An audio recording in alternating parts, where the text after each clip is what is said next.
Un mastif anglais de 90 kg a passé 41 nuits chez les Henderson, refusant que quiconque le touche. Sans collier, sans passé, il avait été trouvé seul sur une autoroute à 3 heures du matin. 3 familles d'accueil l'avaient refusé. Le refuge était à court d'options.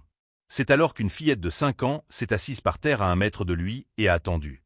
Personne dans cette maison n'avait vu venir ce que Duke a fait ensuite.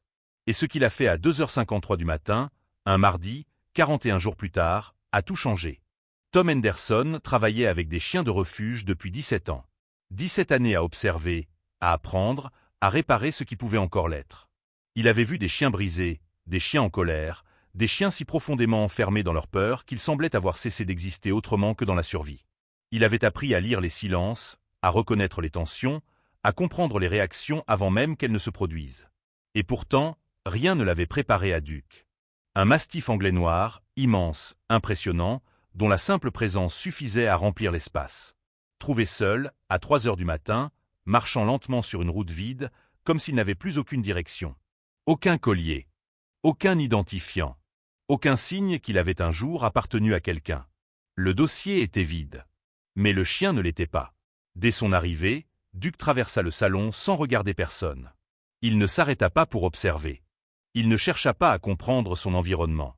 Il alla directement vers le coin le plus éloigné de la pièce, s'y plaça, et pressa son dos contre le mur comme s'il voulait s'y fondre. Comme s'il s'attendait à quelque chose. Ou à quelqu'un. Tom posa doucement un bol d'eau et de nourriture à distance, mesuré, calculé. Pas trop près. Pas trop loin. Il connaissait ce fragile équilibre entre intrusion et abandon. Puis il recula, lentement, sans détourner le regard, avant de quitter la pièce. Karen observait en silence. Il va lui falloir du temps, dit Tom à voix basse. 2 semaines. Peut-être 3. Elle acquiesça. Mais quelqu'un n'avait pas entendu cette conversation. Rosie. Ce jour-là, en rentrant de l'école, elle entra dans la maison avec cette énergie calme propre aux enfants fatigués mais heureux. Elle laissa tomber son sac près de l'entrée, passa devant la cuisine sans s'arrêter, puis entra dans le salon. Et elle le vit. Elle ne parla pas. Elle ne demanda rien. Elle s'approcha doucement, s'arrêta à quelques pas de Duke, puis s'assit sur le sol, à environ 1 mètre de lui. Les jambes croisées. Les mains posées sur ses genoux. Et elle resta immobile.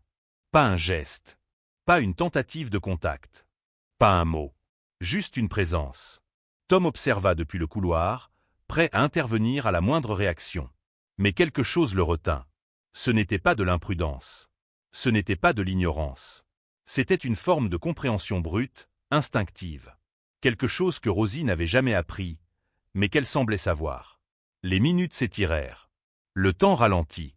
Duke ne bougeait pas. Rosie non plus. L'air semblait plus lourd, comme suspendu entre eux. 22 minutes passèrent. Puis, imperceptiblement, Duke bougea. Il abaissa lentement sa tête massive, la posa sur ses pattes et dirigea son regard vers elle. Pas un regard de défi. Pas un regard de peur. Un regard attentif. Présent. Il m'aime bien, murmura Rosie. Tom ne répondit pas. Parce qu'il savait que ce n'était pas encore ça. Mais c'était plus que rien. Et parfois, plus que rien. C'est tout ce dont on a besoin pour commencer. Les jours suivants confirmèrent la complexité de Duke. Il sursautait à chaque bruit inattendu. Le claquement d'une porte, le tintement de clés, un objet posé trop brusquement. Chaque son semblait réveiller quelque chose en lui. Il ne mangeait que lorsqu'il était seul. Il ne dormait qu'en position défensive, tourné vers le mur. Il ne répondait à aucun appel. Comme s'il refusait toute interaction. Comme s'il avait appris que répondre était dangereux. Le refuge appela au 10e jour. On parla de traumatisme profond, de chiens qui ne reviennent jamais complètement. On parla de limites. D'échecs possibles. Tom écouta. Mais il observa surtout autre chose. Chaque jour. À la même heure. 15h47. La porte s'ouvrait. Rosie entrait. Et Duke se levait. Toujours. Sans exception. Il se tournait. Puis il la suivait. À distance constante. Ni trop près. Ni trop loin. 8 pieds environ. Comme s'il avait défini lui-même la limite exacte de ce qu'il pouvait supporter. Il ne la touchait pas. Il ne la regardait pas directement. Mais il ne la quittait jamais. Pièce après pièce. Mouvement après mouvement. Jusqu'à ce qu'elle s'endorme. Et alors seulement. Il retournait dans son coin. Toujours le même. Toujours contre le mur. Mais ce n'était plus exactement le même chien. Quelque chose s'était déplacé. Infime. Invisible pour beaucoup, mais réel. Tom commença à comprendre. Ce n'était pas une question de méthode, ni d'expérience, ni de contrôle. C'était autre chose. Quelque chose de plus simple, et de plus difficile à reproduire. Une présence sans attente, sans exigence, sans pression. Rosie ne demandait rien. Elle n'essayait pas de réparer. Elle n'essayait pas de comprendre. Elle était juste là. Et pour Duke, c'était peut-être la première fois que cela suffisait. Et sans que personne ne le dise à voix haute. Sans même que Tom ne veuille encore l'admettre. Une vérité silencieuse s'installait. Duke n'était pas en train de s'habituer à cette maison. Il était en train de choisir. Et ce choix avait déjà été fait. Les semaines passèrent sans que personne ne puisse dire exactement à quel moment les choses avaient commencé à changer. Ce n'était pas spectaculaire. Pas soudain. Rien qui puisse être pointé du doigt comme un tournant précis. Mais quelque chose évoluait. Lentament. Constamment. Duke n'était plus uniquement ce chien figé contre un mur. Il occupait toujours son coin, toujours le même, toujours en retrait, mais il n'y restait plus enfermé comme avant. Par moments, il se levait. Il changeait légèrement de position. Il observait. Et surtout, Il attendait. Tom le remarqua un soir, sans vraiment comprendre ce qui l'avait frappé. Duke ne regardait plus seulement le mur. Il regardait la pièce. Il suivait les mouvements. Il anticipait les gestes. Comme s'il réapprenait à exister dans un espace où rien ne lui faisait directement du mal. Mais le changement le plus évident restait lié à Rosie. Toujours à la même heure. Toujours de la même manière. Lorsqu'elle rentrait de l'école, Duke se levait avant même que la porte ne s'ouvre complètement. Il ne courait pas. Il ne manifestait aucune excitation visible. Mais son corps changeait. Sa posture. Son regard. Une tension différente. Moins rigide. Moins défensive. Il la suivait encore, toujours à cette distance précise qu'il n'avait jamais franchie. Une distance presque calculée, comme si s'approcher davantage risquait de briser quelque chose. Rosie, elle, ne changeait rien. Elle ne cherchait pas à le rapprocher. Elle ne tentait pas de le toucher. Elle vivait simplement à côté de lui. Et cela suffisait. Un après-midi, alors que la pluie tombait doucement contre les fenêtres, Rosie s'assit comme d'habitude sur le tapis du salon. Elle sortit un livre, ouvrit à la première page et commença à lire à voix basse. Pas pour lui. Pas vraiment. Juste pour elle. Sa voix était calme, régulière, presque monotone. Une présence sonore douce, sans variation brusque, sans surprise. Duke, dans son coin, releva légèrement la tête. Il écoutait. Pas le contenu. Pas les mots. Mais le rythme. La constance. La sécurité que cela représentait. Ce jour-là, pour la première fois, il ne détourna pas le regard. Tom observa la scène en silence. Il ne prit pas de notes. Il ne chercha pas à analyser. Il savait déjà que ce qu'il voyait échappait à toute méthode. C'était autre chose. Quelque chose de plus brut. Les jours suivants, un nouveau détail apparut. Infime. Presque imperceptible. Mais réel. La distance. Elle changeait. Pas beaucoup. Quelques centimètres. Puis quelques autres. Toujours progressivement. Comme si Duke testait le monde autour de lui, un fragment à la fois. Un soir, alors que Rosie s'était endormie sur le canapé, un livre encore ouvert sur ses genoux, Duke s'approcha un peu plus que d'habitude. Tom le vit. Il retint son souffle. Le chien avança lentement, chaque pas mesuré, contrôlé. Il s'arrêta à proximité du canapé, hésita, puis resta là. Sans toucher. Sans bruit. Juste là. Valent. Comme s'il avait pris une décision silencieuse. Et qu'il n'était pas encore prêt à l'expliquer. Le refuge appela encore. Ils posèrent les mêmes questions. Le même ton prudent. Les mêmes attentes basses. Tom répondit simplement. Il progresse. Mais ce mot ne suffisait pas. Ce n'était pas un progrès classique. Ce n'était pas linéaire. Ce n'était pas mesurable. C'était une construction. Fragile. Invisible. Mais profonde. Puis vint la nuit. Celle qui allait tout changer. C'était un mardi. Rien ne la distinguait des autres. La maison était calme. Les lumières éteintes. Le silence installé. À 2h53 du matin, Tom se réveilla. Pas à cause d'un bruit fort. Pas à cause d'un appel. Mais à cause d'un son inhabituel. Un son bas. Continue. Vibrant. Un grondement sourd, profond, qu'il n'avait jamais entendu auparavant. Il se leva immédiatement. Son corps réagit avant même que son esprit ne comprenne. Le son venait du couloir. Il ouvrit la porte de sa chambre et vit Duke. Deb out. Immobile. Devant la porte de Rosie. Son nez collé contre l'espace au bas de la porte. Et ce son, qui traversait tout son corps. Pas un aboiement. Pas une alerte classique. Quelque chose de différent. Quelque chose d'urgent. Tom ouvrit la porte sans hésiter. Rosie était là. Recroquevally. Respiration rapide.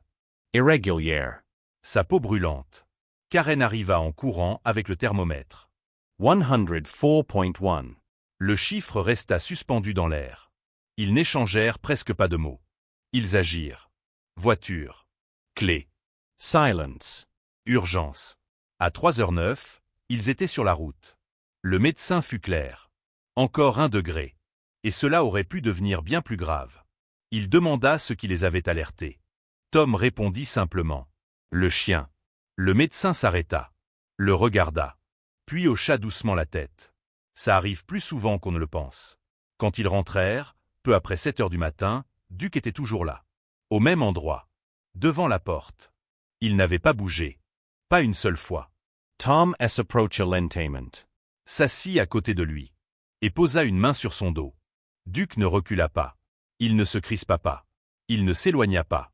Il se pencha légèrement. À peine. Juste assez. Et il expira. Lentament. Profondement. Comme si, pour la première fois. Il acceptait. Le retour à la maison, ce matin-là, n'avait rien d'ordinaire. Le soleil s'était levé comme tous les autres jours, la lumière entrait doucement par les fenêtres, dessinant des lignes pâles sur le sol du salon. Tout semblait identique. Et pourtant, rien ne l'était. Rosie dormait encore, épuisée, son corps enfin apaisé après la nuit.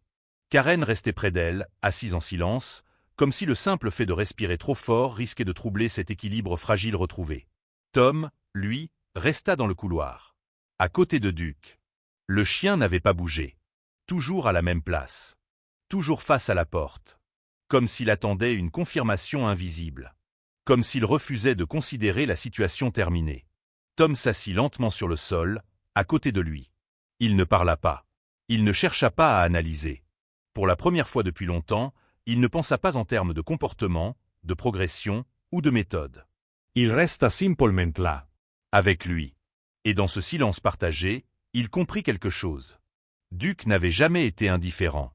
Il n'avait jamais été absent. Il avait observé, appris, attendu. Et au moment où cela comptait vraiment, il avait agi. Sans hésitation. Sans bruit. Sans erreur. Ce jour-là, Tom ne parla pas au refuge. Il ne chercha pas à demander conseil. Il ne consulta aucun dossier. Il savait déjà. 3 jours plus tard, les papiers d'adoption définitive étaient posés sur la table de la cuisine. Karen les trouva en entrant.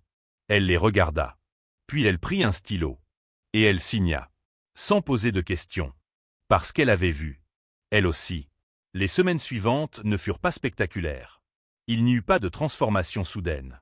Pas de moment magique où Duke devint un chien comme les autres. Mais il n'en avait pas besoin.